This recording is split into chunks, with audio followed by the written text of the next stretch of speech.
Buenos días, chicas y chicos. Bienvenue à notre première semaine de confinement pour notre classe de 5e. À travers cette vidéo, nous allons réaliser les cours qu'on fait d'habitude durant nos cours au collège, mais au lieu de le voir vidéo projeté dans les tableaux, vous allez le voir en tant que vidéo. Vous savez très bien que chaque fois qu'on commence nos cours, nous avons nuestros puntos positivos y negativos. Évidemment, je ne vais pas le faire en live, donc il va falloir que je le fasse comme ça. Je vais le faire avec vous pour vous entraîner un peu et voir un peu où vous êtes. Vous allez vous autocorriger et j'espère que tout le monde aura au moins 3 réponses correctes. Vous savez que sinon, on a des chances de perdre des points. Alors, quelle est notre première question? Comme on dit en espagnol, une boulangerie. ¿Alguien lo sabe? Boulangerie es una panadería, ¿de acuerdo? La deuxième question. Il faut traduire la phrase. Tu dois tourner à droite. La deuxième rue. ¿Alguien lo sabe? Tú tienes que girar a la derecha, en la segunda calle. Comme troisième question, comme on dit en espagnol, essayer. Nous l'avons vu le dernier jour. Essayer est le verbe probar. Donc nous avons parlé de tapas, qu'on a commencé à voir notre séquence de me gusta cocinar. Et la dernière question, pour finir, comme on dit en espagnol,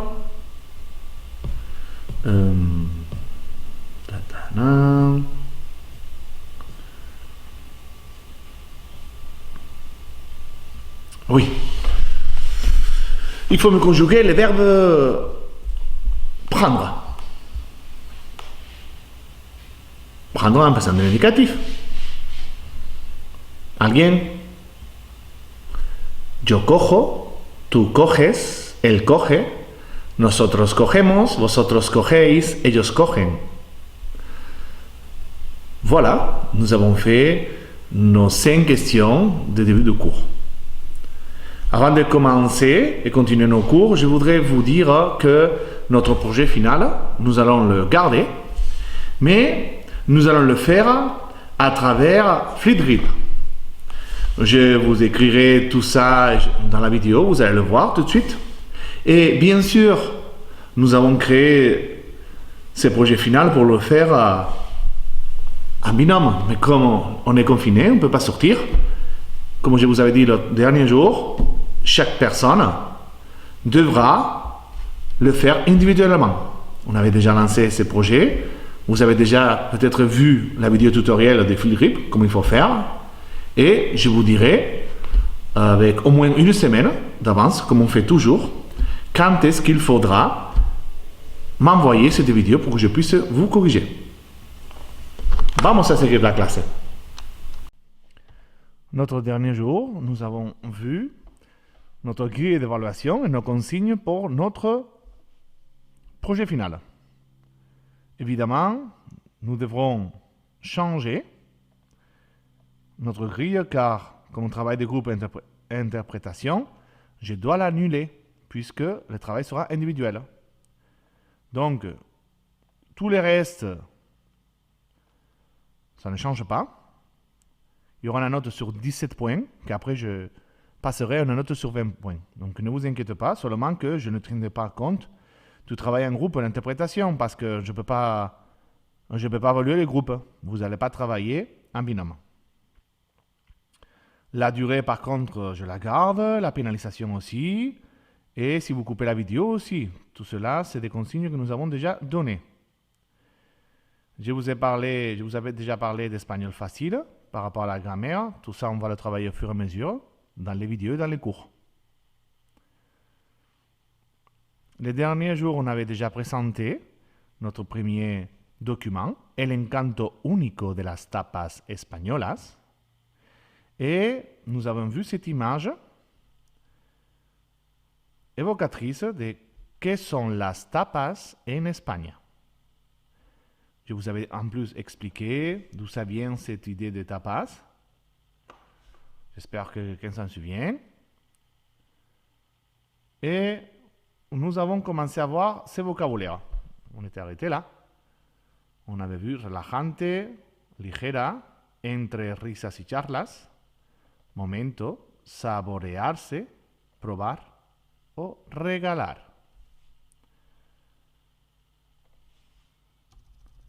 Comme vous savez bien, chaque fois qu'on commence un cours, la première chose à écrire est la fecha de hoy.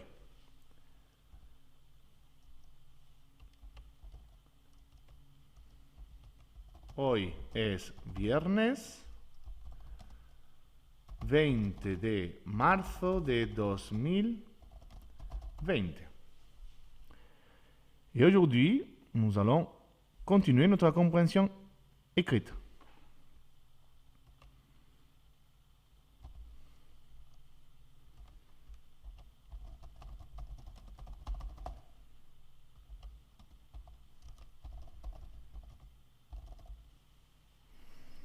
¿De acuerdo? Vamos a continuarla. Hemos visto un poco el vocabulario y ahora vamos a ver el texto. Vous savez très bien que tous les cours, comme on fait depuis le début de l'année, vous allez les trouver sur École Directe. Donc ces textes, les exercices, les corrections, toujours ça sera sur École Directe. Et quand je vous demande de faire des exercices, la semaine prochaine, nous allons les corriger et vous le trouverez ensuite sur École Directe, comme d'habitude. Ça sera toujours sur les créneaux du vendredi.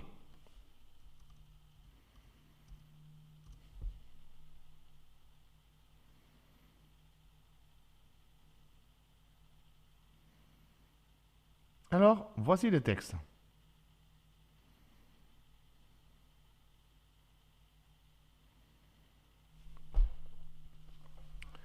Tout d'abord,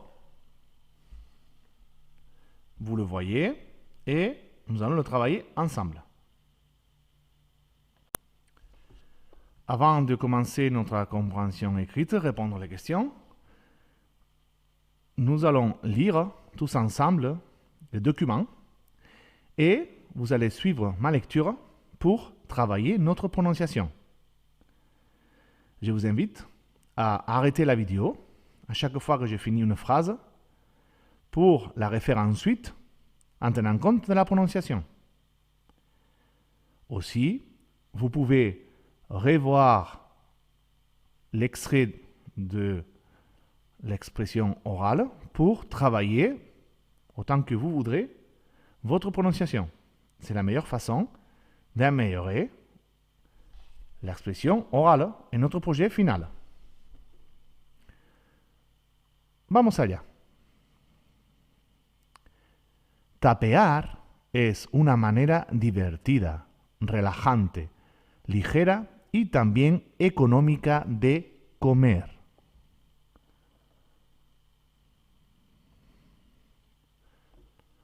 Una tapa es una porción pequeña de comida que se sirve para acompañar la bebida sobre una rebanada de pan o en un plato pequeño.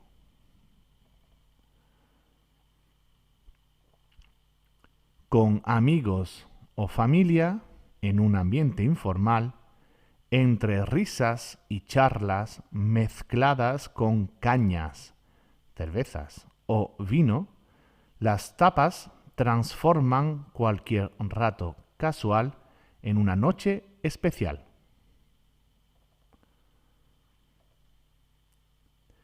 Ir de tapas es salir al centro de la ciudad, saborearse la calle, caminar, entrar y salir de bares, probando algo diferente en cada uno.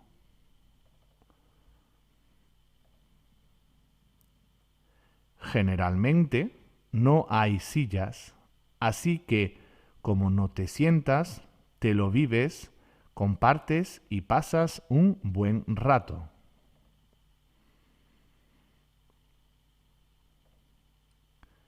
Saltar de un bar a otro en una ruta de tapas es parte de la cultura.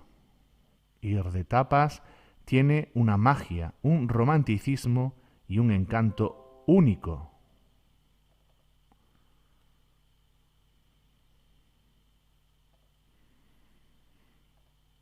En Granada, por ejemplo, al pedir una cerveza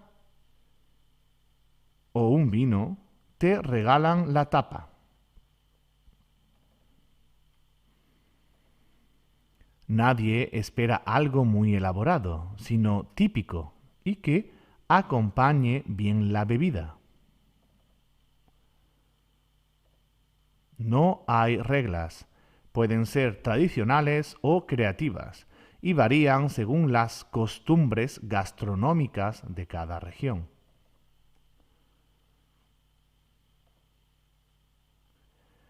Granada, San Sebastián y Madrid son ciudades de mucha cultura de tapeo, pero puedes ir de tapas en cualquier rincón de España. Y la experiencia me ha enseñado que la compañía es tan importante como las tapas para hacer de algo simple un momento memorable.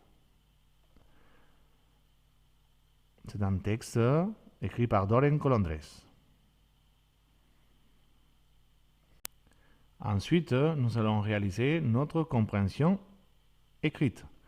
Vous savez très bien que quand nous réalisons une compréhension écrite, il y a toujours la possibilité de gagner des puntos positivos y negativos. Celui-ci, ça va être un peu complexe par rapport à la distance, mais je compte sur vous pour faire l'exercice et le corriger ensuite. Et voir combien de réponses ou combien de points vous aurez eu la possibilité de gagner. Tenemos 1, 2, 3, esta es la tercera, 4, 5, 6, 7, 8, 9, 10 preguntas. 10 preguntas, 10 puntos para ganar. Primera cuestión. Busca en el texto una definición de la palabra tapear. Je souligne comme vocabulaire la palabra, un mot. Et en plus, je le souligne en plus qu'il est en caractère gras. Pourquoi je le souligne? Parce que en français, c'est masculin et en espagnol, c'est féminin. Segunda pregunta, ¿qué es una tapa? Vous pouvez répondre en utilisant les textes pour justifier, c'est-à-dire vous allez numéroter les lignes et vous marquez les guillemets, ligne 1, 2, 3, et de cette façon-là, vous pouvez répondre. Linéa, c'est le qu'il y a, vous marquez les 2 points, vous ouvrez les guillemets, vous utilisez l'extrait de texte que vous voulez utiliser pour justifier, vous fermez les guillemets, vous mettez un point. On l'avait déjà vu, cette façon, cette méthodologie, on la réactive. ¿Verdadero o falso? Il ne faut pas justifier, sinon ça serait écrit à côté. Ir de tapas significa comprar vestidos. ¿Verdadero o falso? Je souligne le verbe comprar, c'est acheter. Vestidos, nous l'avons vu, hein? Las tapas se comen en casa. Para comer las tapas no es necesario sentarse. Nous l'avons vu aussi, s'asseoir. Las tapas son tradicionales y también creativas.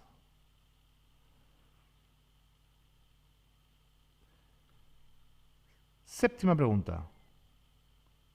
¿Qué puede acompañar una tapa?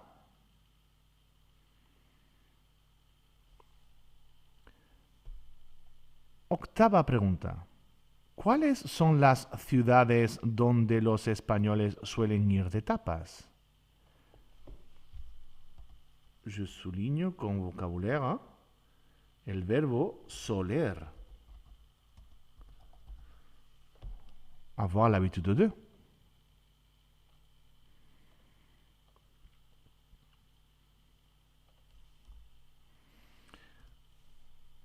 Novena pregunta.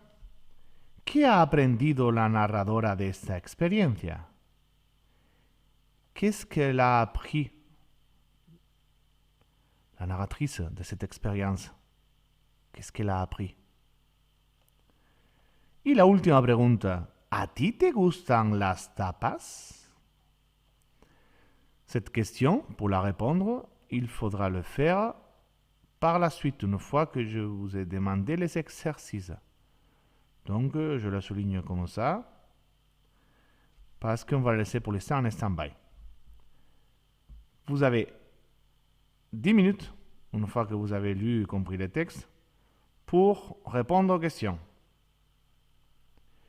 Et nous allons corriger. Allez-y, concentration, c'est à vous. Alors, nous allons corriger maintenant notre compréhension écrite.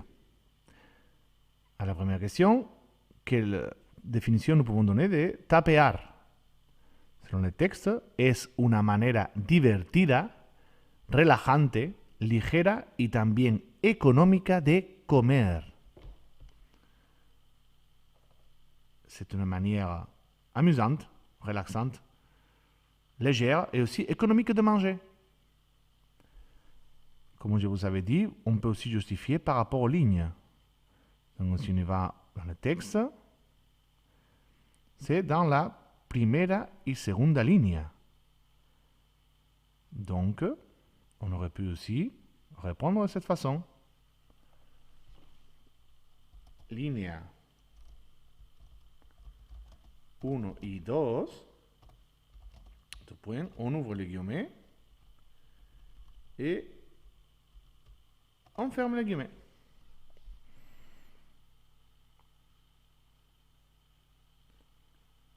Segunda pregunta. Corriger, d'accord? Vous avez ici la correction. Vous pouvez arrêter la vidéo pour corriger vos exercices.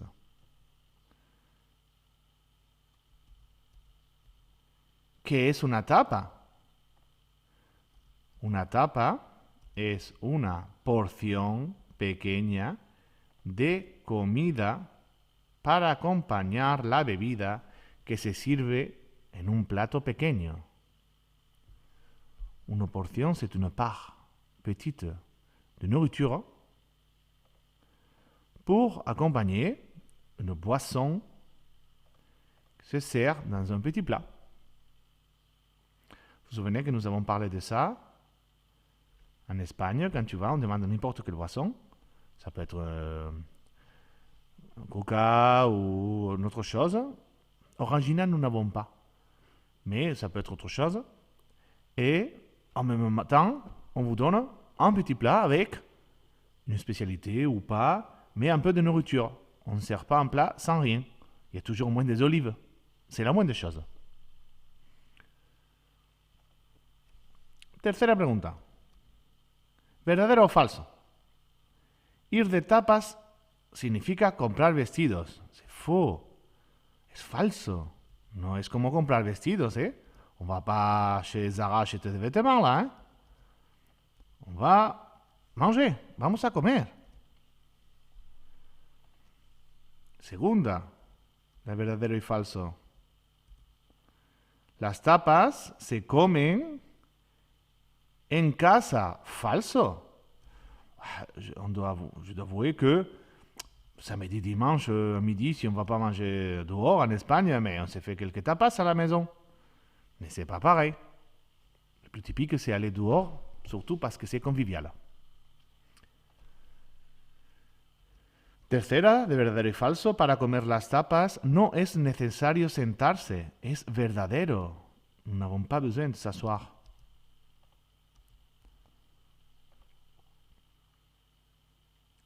Cuarta, de verdadero y falso. Las tapas son tradicionales y también creativas. Es verdadero. Como os lo he dicho antes, pueden ser tradicionales y también creativas.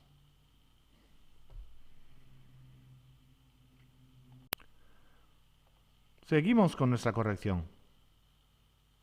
Pregunta D. ¿Qué es lo que acompaña una tapa? Una bebida, une boisson. Je le souligne comme vocabulaire. Je vous l'avais expliqué, toujours il y a une boisson avec un peu de nourriture. Pregunta E. Las ciudades más típicas son Granada, San Sebastián y Madrid. Vous savez que je suis de Malaga. Malaga, c'est à côté de Granada. Alors là, franchement, c'est une très belle ville pour y aller de tapas. Tous les bars, il y a énormément de variétés, un peu comme la photo que nous avons vue, celle-ci. Et on a vraiment un choix important et les prix sont vraiment très intéressants. Donc, San Sebastián et Madrid aussi, mais c'est plutôt des tapas un peu de luxe, un peu des tapas plus recherchés, sont très bonnes aussi. Mais Granada, les meilleurs endroits pour y aller de tapas.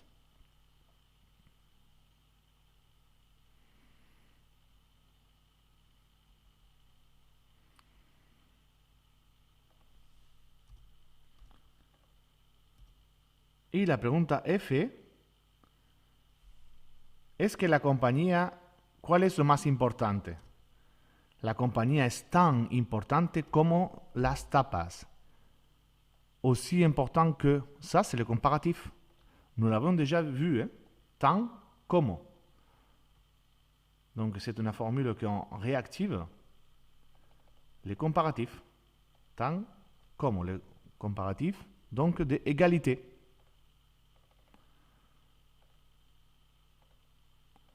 On avait vu le comparatif de supériorité, más que, d'infériorité, menos que, et d'égalité. Tant como.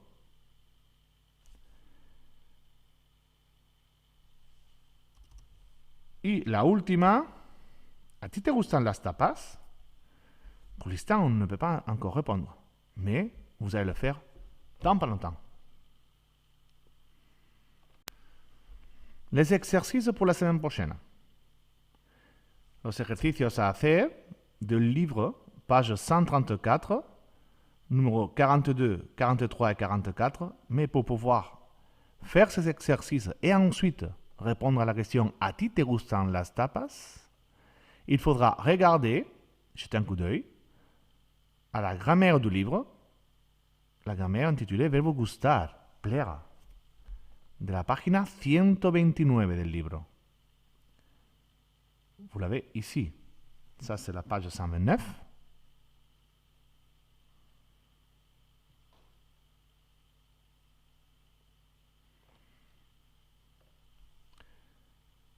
Et c'est cette partie-là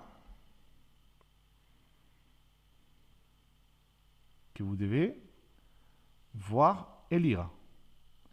Gustar et les tournures affectives.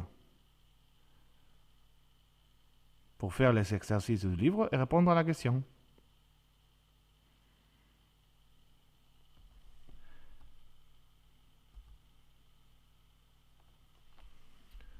Sur ces exercices-là, je vous dis à la semaine prochaine.